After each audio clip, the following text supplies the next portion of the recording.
డబ్బులు వేస్తామన్నారు, కింద వాళ్ళకి పడలా పైన వాళ్ళకి పడ్డాయి. మరి డబ్బులు ఎవరికి వేసారు?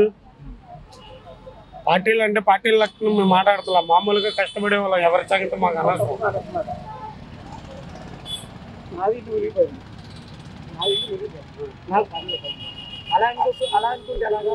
నేను మామూలుగా అడుగుతున్నాం, అడిగే ఉంటుంది అది మామూలుగా అడుగుతారు. అది ఇప్పుడు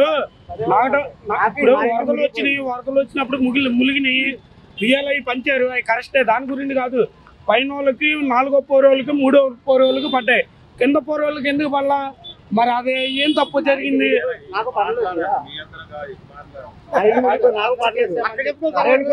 పడలేదు,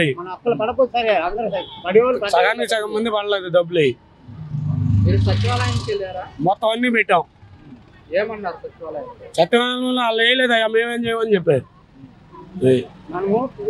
మా బళ్ళు మొత్తం అన్ని కూపులు గీపులు అన్ని ఇచ్చాం, ఒకసారి కాదు 4 సార్లు ఇచ్చాం.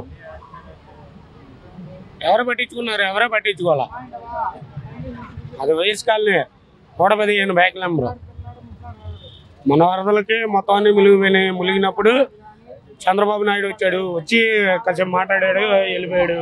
మరి ఏం చేస్తారు ఏంటో ఏం తెలియదు. మరి ఏంటి ఇప్పుడు మామూలుగా నేను అడిగాను, పనికి వచ్చాం కాబట్టి మామూలుగా అడిగాం, కానీ వేరే ఉద్దేశంగా మేము అడగల, పార్టీల లెక్కన మేమేం మాట్లాడాలి.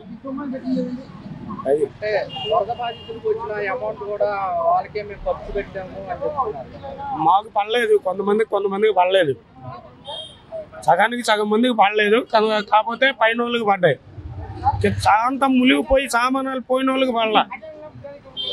అది జరిగిన మ్యాటర్. మరి ఇప్పుడు ఆ పరిస్థితుల్లో వాలంటీర్స్ కనుక ఉంటే ఎలా ఉండేది అంటారు?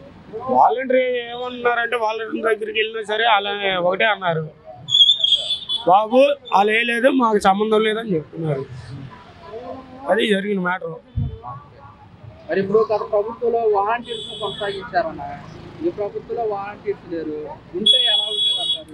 ఉంటే బాగానే ఉండేది, ఉంటే వాలంటీర్ ద్వారా పట్టుకొని ఏదో బాధపడే వాళ్ళు. ఇప్పుడు వాలంటీర్లు లేరని మాకు కూడా తెలియదు. వాస్తవంగా తెలిసేది ఏంటంటే, వాలంటీర్ మేము అక్కడికి వెళ్ళాము, పశువు ఇది మాకు ఉంటుంది కదా సత్యనారాయణ కళ్యాణ మండపం, దాంట్లోకి వెళ్తే వాళ్ళు అన్నారు, బాబు డబ్బులు పడలేదు, వాళ్ళు వేయలేదు, ఒకటే సమాధానం చెప్తున్నారు. ఒకటికి 4 సార్లు ఇచ్చాం, ఎన్నిసార్లు ఇస్తాం?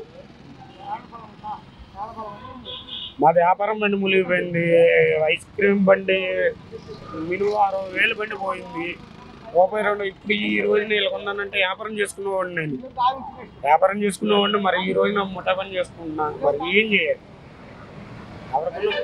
జగన్మోహన్ రెడ్డి ప్రభుత్వం వస్తే అన్ని పథకాలు ఇచ్చేవాళ్ళం అని వైసీపీ వాళ్ళు అంటారు, నిజమేనంటారా? ఎవరు వచ్చినా మాకు నేను అన్నాను అదన్నా, ఎవరు వచ్చినా మాకు ఒక న్యాయం చేయమను. మేము ఒకటే చెప్తున్నాం, పార్టీల గురించి మేము మాట్లాడతాం. ఎవరు వచ్చినా సరే మాకు ఒక న్యాయం చేయమను. లేని వాళ్ళకి ఇల్లు ఇచ్చే, ఉన్న వాళ్ళకి ఇస్తున్నాడు, లేనివాడు అలాగే ఉంటున్నాడు, అద్దెలు కట్టుకుండా బ్యాక్ తిరుగుతున్నారు. లేనివాడు అలాగే ఉంటున్నాడు, ఉన్నవాడు ఉన్నాడు. ఉన్నవాడికి 3 ఇల్లులు, లేనివాడికి 1 ఇల్లు కూడా లేదు. మేము ఉన్నది ఇప్పుడు 2,400 అద్దెకుంటున్నా. నాకు ఇంతవరకు ఇల్లు పెట్టినా ఇల్లు రాలా. మరి ఎవరికి ఉన్న బాధలు వాళ్ళకు ఉంటాయి.